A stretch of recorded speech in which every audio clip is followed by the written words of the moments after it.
Going into the anime season, there are only two shows I was really looking forward to, Dandadan and Lord of the Mysteries. But little did I know the next big thing to take over my YouTube algorithm would be, well, this.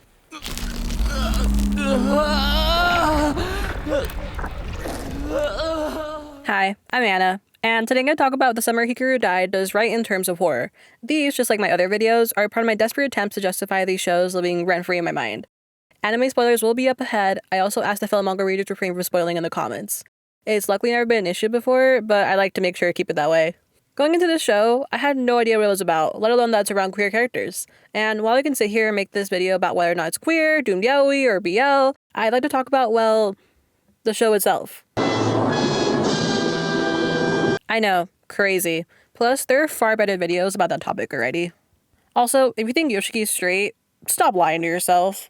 All my thoughts and assumptions are based purely on online discussion and me watching the show and looking for small details as the episodes are released. Plus a bit of research. The idea of horror, yes, horror anime with queer characters is so cool to me, and I'm happy to see just how much queer representation has grown to the point that we can get shows like these to hit mainstream. Or I guess anime mainstream. Also, for this video, when I refer to fake Hikaru, I'm just gonna call him Nonoki. Real Hikaru is Hikaru, and Yoshiki can be Luigi. As far as I'm aware, horror anime isn't really a big genre. I've read quite a few horror novels and manhwa, but in terms of anime/manga, the last big horror anime to come out was called Uzumaki, and I've heard pretty mixed reception on their ability to pull off horror. However, I haven't seen the show for myself, so if it's good, let me know. The Summer Hikaru Died is horror, but not in the way you'd expect. It's a type of horror that makes the small, grounded moments that should look peaceful bring a feeling of unease. It's the type of horror where just when you get comfortable, the show reminds you that things can always be taken a step further. The emotion of art horror is not our absolutely primary aim in the consuming of horror fictions. Rather, art horror is the price we're willing to pay for the revelation of that which is impossible and unknown, of that which violates our conceptual schema. I'll be sure to add all my sources in the description, by the way. The Summer Hikaru Died uses horror in a way that I have never seen before in anime. It's incredibly grounded and unexpected, but not in the way that a jump scare in a horror game is unexpected. Let's look at this episode as an example. We start out with Hikaru and Yoshiki at school alone in the equipment building. The scene has a more erotic tone, with Yoshiki trying not to look at Hikaru because it's perverse. And the general vibe is that they're about to do something that isn't allowed or that is wrong. But just when we're about to dive straight into a BL, Hikaru's chest opens, and Yoshiki reaches inside. Nonoki, having never felt this sensation before, is having a euphoric moment as he realizes that Yoshiki reaching inside him feels good. As for Yoshiki, he begins to talk about what it feels like, and that he mentions marinated raw chicken.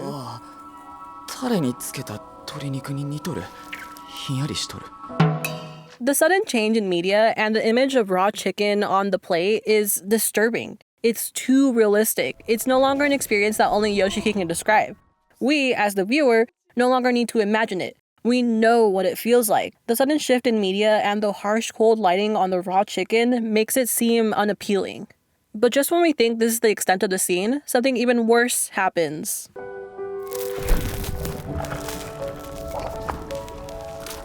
Rather, art horror is the price we're willing to pay for the revelation of that which is impossible and unknown, of that which violates our conceptual schema. The revelation that Nonoki is Hikaru in episode 1 is another great example of this, but this scene is more fun to pick apart for the sake of the video.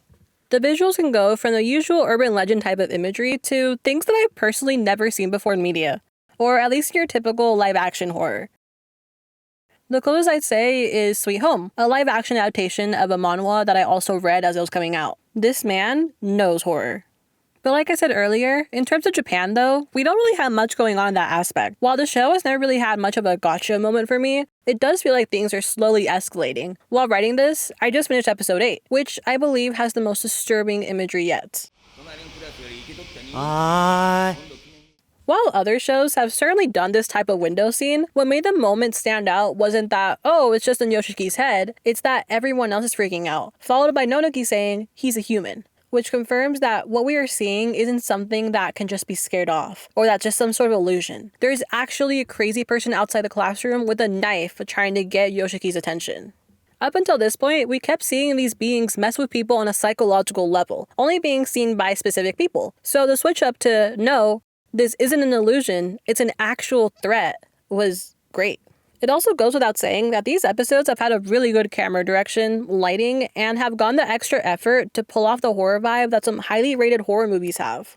You know you're watching something with quality when the movie doesn't just cut back and forth between two people talking, and instead plays around with different angles throughout the conversation. But I'm no horror expert, these are just my observations.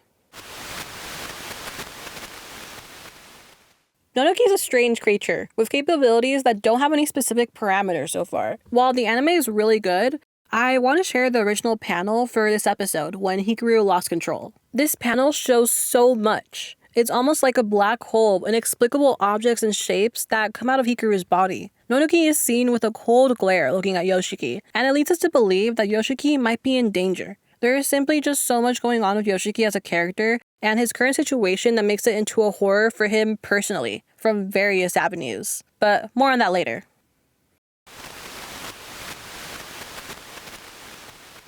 I'm not the biggest sound design nerd, but I can still appreciate the use of ambient noises to help build the environment. From the cicadas to the sound of the footsteps, the sound design is really good, and it knows when it's time to stop.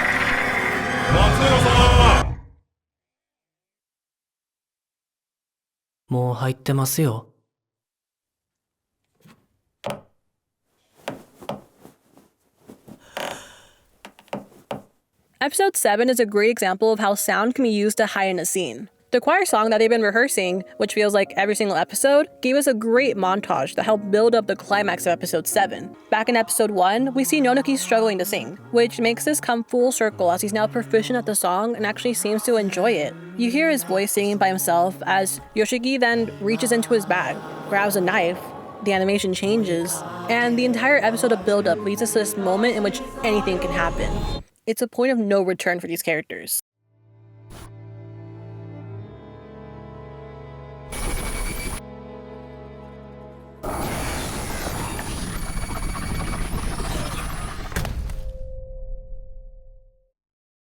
After another disturbing visual and auditory experience, the end credits play. There's no fun song or the regular visual. We just see the credits roll while Hikaru sings the song from earlier, with Yoshiki joining in later on, making it into a duet. I was honestly so distraught after that episode was over.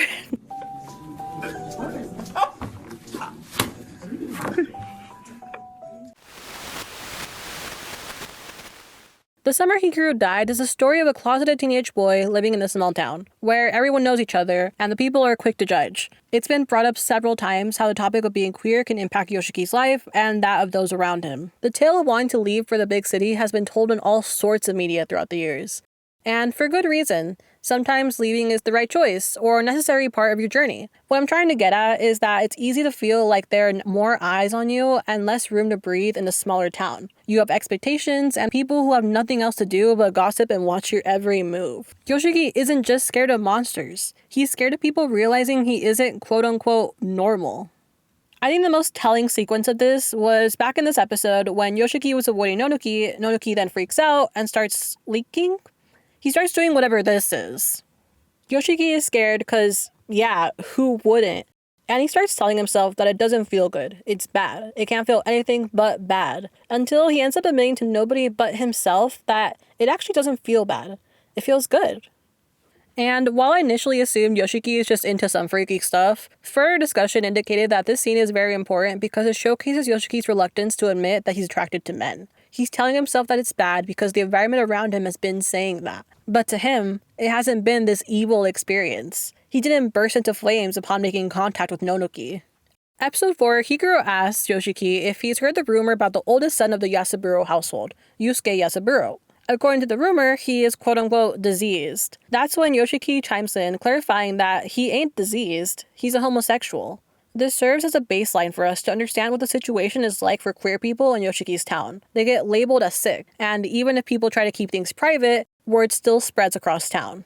I also gotta give Summer Hikaru Died props for openly discussing LGBTQ issues. I've personally never seen it actually said out loud before. Usually it's just told in the form of subtext.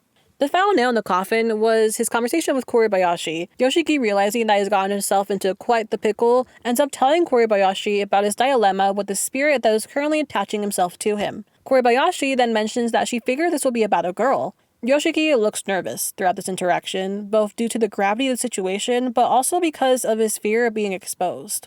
There are several other examples of this, with Yoshiki always being worried about how adults perceive him, but I think you get the point. It raises the stakes, and explains why Yoshiki is so willing to bury himself into a hole even after realizing the true nature of Nodoki. It provides more layers to the plot as the author provides commentary on homophobia in rural Japan. But okay, so Yoshiki is scared of both being in the closet and all the other crazy stuff going on. Now what? How does this contribute to horror? And to that I gotta say, let me cook. Psychological horror has existed for centuries, with iconic stories that comment societal expectations and their hidden impacts on seemingly well-adjusted people. Sound familiar? One of my favorite tales from older literature is The Yellow Wallpaper. You might remember this story from school, depending on your curriculum.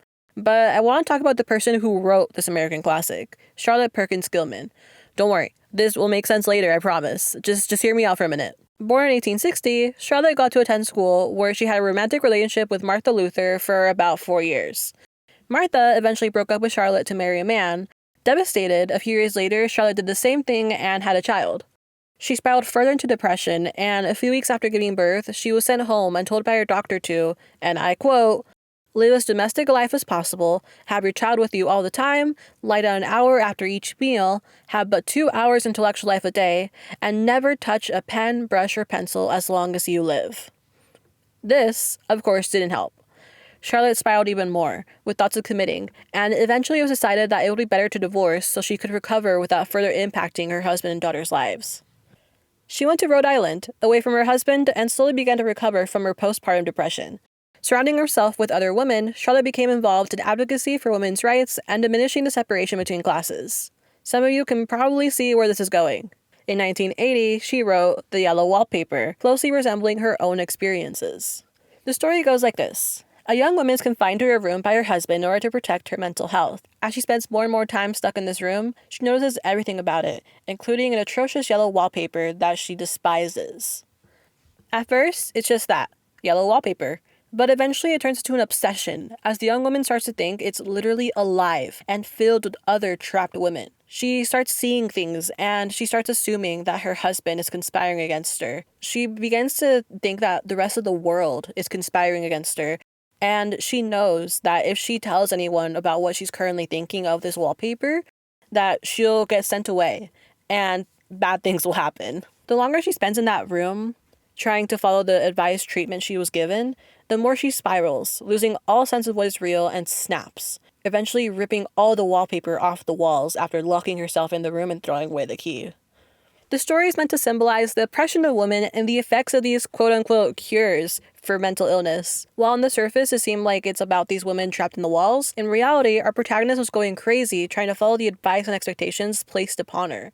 Now you can't tell me that doesn't ring a bell. The Summer Hikaru Died is what I believe to be a modern parallel of distorted storytelling by the use of psychological horror. By telling a story disguised in just plain horror, there are underlying themes that tell a greater story that can be applied to our current society. One of the most impactful parts of this story that caught my attention back in middle school was the use of the wallpaper being quote-unquote alive. It defied expectations, as we then realized that the real villain all along wasn't these ghosts, but rather the people who confined this young woman to her house to begin with. There are several examples of groups of people being oppressed like this throughout history, with queer people being sent to conversion camps or put through some other horrific acts to cure them. This leads to people who are queer to be scared to be put through this sort of barbaric act to erase their queerness, or to simply become a public outcast or outsider like Yusuke Yasaburo, which further raises the stakes for Yoshiki, a closeted boy living in rural Japan, with Nonoki, a huge secret that is bound to bring more attention and is a living allegory for an outsider just trying to be accepted.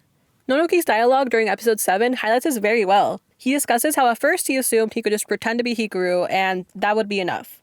He was scared to get discovered, but when Yoshiki confronted him and said he wouldn't turn him in, Nonoki felt accepted for the first time in his life. This is an allegory for being accepted as someone coming out. The show has a lot of these, and Yoshiki is seen constantly battling whether he should do what others are telling him and continue to conform, or if he should do something different. While it's logical staying hidden, pretending to be the person they want you to be, and living an average life, is that really the only way? For Charlotte, it sure wasn't, and for millions of others, it isn't either. Well, in the case of the Summer Hikaru Died, this is a bit of an extreme, because I'd personally pull out the holy water real quick if I were Yoshiki. But I get it. It makes sense why Yoshiki would struggle to let go, and to not want Nonoki out of his life quite yet, because that means he will truly never see Hikaru anymore. it means he will be completely alone in a town that is watching his every move. In past flashbacks, we've seen how Hikaru has been able to provide a sense of safety for Yoshiki. Whenever Yoshiki is feeling like he just wants to leave, Hikaru himself said that he can go to his house to seek refuge in a way. I hope at least one person out there finds this interesting. The Charlotte Perkins rabbit hole runs deep, and I didn't expect to find such a parallel to an American classic. Real quick, I also just wanted to quickly discuss a bit of where the author themselves said they drew inspiration from when doing Summer Hikaru Died. I feel like it'd be doing a bit of a disservice if I just talked about American literature during this, when this is clearly a Japanese work. I really couldn't find much about this author. I just know that it's Moku Mokuren. They found inspiration from certain movies like Shin Mimibukuro, and they were also a fan of Tokyo Ghoul, which is cool. They credit the movie It Comes and other novels as inspiration for these works. Previously, before Summer Hikaru Died, they did a BL suspense show, which was a bit of a one-shot. They also did a buddy cop show that is more in mystery. And then we got, of course, Summer Hikaru Died, which is categorized as a horror slice of life. This is all really interesting. Unfortunately, I just couldn't find much more about this author. I refuse to check Twitter, so there might be more Twitter stuff. If someone knows more about this author, let me know. So let's get back on track. It's horror in a way that things develop slowly, in which multiple layers begin to develop, and you see Yoshiki's internal struggle with his life. The more time I spent writing the script, the more I realized why Yoshiki is the perfect choice for our main character. He's closeted in rural Japan, he's a strained relationship with his family, someone is wearing his dead best friend's body, and he's in emotional distress. Compared to other main characters, I didn't care much for Yoshiki. I honestly liked Nonuki more. But the more I think about it, the more I realize why this story needs a Yoshiki to accompany Nonuki. Because not just anyone would wake up and go along with this. His existence is what shifts the story from a regular horror into something deeper. No, not that kind of deeper. Like I said earlier, there are several different kinds of horror, and all of them have good iterations of them out there. The Summer Hikaru Died is a type of horror that gets worse the more you sit and think about it. Specifically, thinking about how screwed these two are on several levels. The Summer Hikaru Died is a horror just as much as it is a double entendre telling two stories at once. Just like the yellow wallpaper, it won't directly tell you the other meanings. You have to digest what's going on and look through the subtext. It redefines horror by bringing something new to the anime world. That's what makes it psychological. And it's there to personally deliver Yoshiki some more trauma. I could spend a whole lot longer talking about grief, another fantastic aspect about this, but I'll save it for another video. So, what do you think? Am I right on the money, or is 8 episodes way too soon to be drawing these conclusions? Also, if you want to see me talk more about this show, let me know. Maybe I'll do a season 1 review or something. I do want to say a quick thanks to everyone who subscribed. I can't believe this channel's at 100 subscribers already. It's absolutely insane. But yeah, hopefully I'll see you guys next time.